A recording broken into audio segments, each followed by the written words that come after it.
بسم اللہ الرحمن الرحیم۔ زکوٰۃ فطرہ کے شرعی احکام پارٹ 2 کے مسئلہ نمبر 12 سے آغاز کرنے لگا ہوں۔ اگر کوئی شخص کسی کے ہاں کھانا کھاتا ہو اور غروب سے پہلے کسی دوسرے کے ہاں کھانا کھانے والا بن جائے تو اس شخص کا فطرہ اسی پر واجب ہو جاتا ہے جس کے ہاں وہ کھانا کھانے والا بن جائے۔ مثلاً اگر عورت غروب سے پہلے شوہر کے گھر چلی جائے تو ضروری ہے کہ شوہر اس کا فطرہ ادا کرے۔ نمبر 13، جس شخص کا فطرہ کسی دوسرے شخص پر واجب ہو اس پر اپنا فطرہ خود دینا واجب نہیں ہے۔ نمبر 14، جس شخص کا فطرہ کسی دوسرے شخص پر واجب ہو اور اگر وہ ادا نہ کرے تو احتیاط کی بنا پر فطرہ خود اس شخص پر واجب ہو جاتا ہے۔ نمبر 15، جس شخص کا فطرہ کسی دوسرے شخص پر واجب ہو اگر وہ خود اپنا فطرہ دے دے تو اس شخص پر جس کا فطرہ اس پر دینا واجب ہے اس سے اس کی ادائیگی ساقط نہیں ہو سکتی۔ نمبر 16، جس عورت کا شوہر اس کو خرچ نہ دیتا ہو اگر وہ کسی دوسرے کے ہاں کھانا کھاتی ہو تو اس کا فطرہ دینا اس شخص پر واجب ہے جس کے ہاں وہ کھانا کھاتی ہے، اور اگر وہ کسی کے ہاں کھانا بھی نہ کھاتی ہو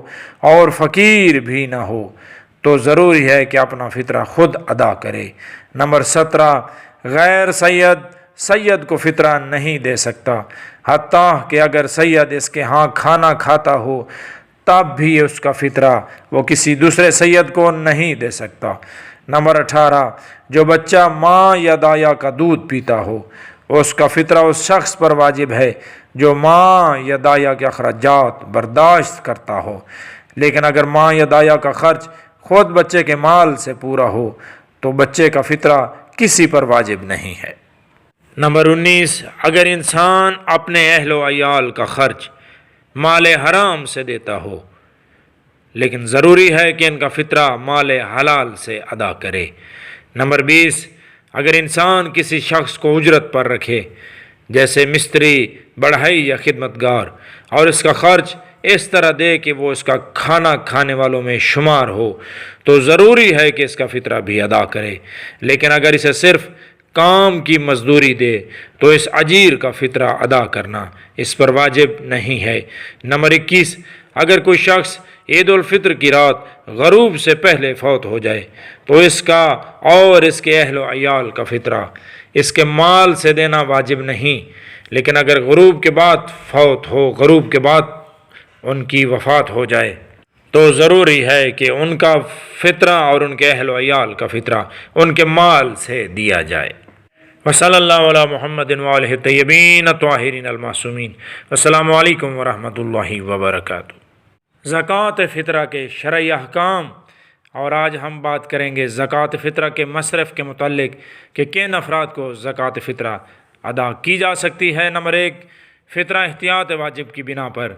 مومنین فقراء کو دینا چاہیے، اور اگر آپ کے شہر میں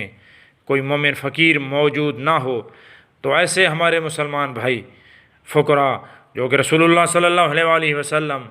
اور ائمہ اطہار علیہ السلام سے محبت کرتے ہوں ان کو آپ فطرہ دے سکتے ہیں۔ نمبر 2، اگر کوئی مومن بچہ فقیر ہو تو انسان یہ کر سکتا ہے کہ فطرہ اس پر خرچ کرے یا اس کے سرپرست کو دے کر اسے بچے کی ملکیت قرار دے دے۔ نمبر 3، جس فقیر کو فطرہ دیا جائے ضروری نہیں کہ وہ عادل ہو، لیکن احتیاط واجب یہ ہے کہ شرابی اور بے نمازی کو اور اس شخص کو جو کھلم کھلا گناہ کرتا ہو فطرہ نہ دیا جائے۔ نمبر 4، جو شخص فطرہ ناجائز کاموں میں خرچ کرتا ہو ضروری ہے کہ اسے بھی فطرہ نہ دیا جائے۔ نمبر 5، احتیاط مستحب یہ ہے کہ ایک فقیر کو 1 سا یعنی 3 کلوگرام سے کم فطرہ نہ دیا جائے، البتہ 3 کلوگرام سے زیادہ ہو تو اس میں کوئی اشکال نہیں ہے۔ نمبر 6، انسان آدھا سا یعنی 1.5 کلو ایک جنس کا اور 1.5 کلوگرام دوسری جنس کا کسی ایک فقیر کو ایسی صورت میں فطرہ نہیں دے سکتا، یعنی آپ نے جو بھی فطرہ جس جنس سے ادا کرنا ہے کم از کم ایک فطرہ ایک ہی جنس کا گندم، جو، آٹا، چاول، کشمش یا کھجور جو بھی آپ دیتے ہیں کم از کم ایک فطرہ اپنے ایک جنس سے ادا کرنا ہے۔ نمبر 7، انسان کے لیے مستحب ہے کہ زکوٰۃ دینے میں اپنے فقیر رشتہ داروں اور ہمسایوں کو دوسرے لوگوں پر ترجیح دے، اور بہتر یہ ہے کہ اہل علم و فضل اور دیندار لوگوں کو دوسروں پر ترجیح دے۔ نمبر 8، اگر انسان یہ خیال کرتے ہوئے کہ ایک شخص فقیر ہے اسے فطرہ دے اور بعد میں معلوم ہو کہ وہ فقیر نہ تھا، تو اگر اس نے جو مال فقیر کو دیا تھا وہ ختم نہ ہو گیا ہو تو ضروری ہے کہ اس سے واپس لے لے اور مستحق کو دے دے، اور اگر واپس نہ لے سکتا ہو تو ضروری ہے کہ خود اپنے مال سے فطرے کا عوض دے، اور اگر وہ مال ختم ہو گیا ہو لیکن لینے والے کو علم ہو کہ جو کچھ اس نے لیا ہے وہ فطرہ ہے تو ضروری ہے کہ اس کا عوض دے، اور اگر اسے یہ علم نہ ہو تو اس پر عوض دینا اس کا واجب نہیں ہے۔ تو ضروری ہے کہ انسان جس نے فطرہ ادا کیا تھا وہ اپنے مال سے دوبارہ مستحق شخص کو فطرہ ادا کرے۔ نمبر 9، اگر کوئی شخص کہے کہ میں فقیر ہوں تو اسے فطرہ نہیں دیا جا سکتا، اس صورت میں کہ انسان کو اس کے کہنے سے اطمینان ہو جائے یا انسان کو علم ہو کہ وہ پہلے فقیر تھا تو اس شخص کو آپ فطرہ دے سکتے ہیں۔ السلام علیکم ورحمۃ اللہ وبرکاتہ۔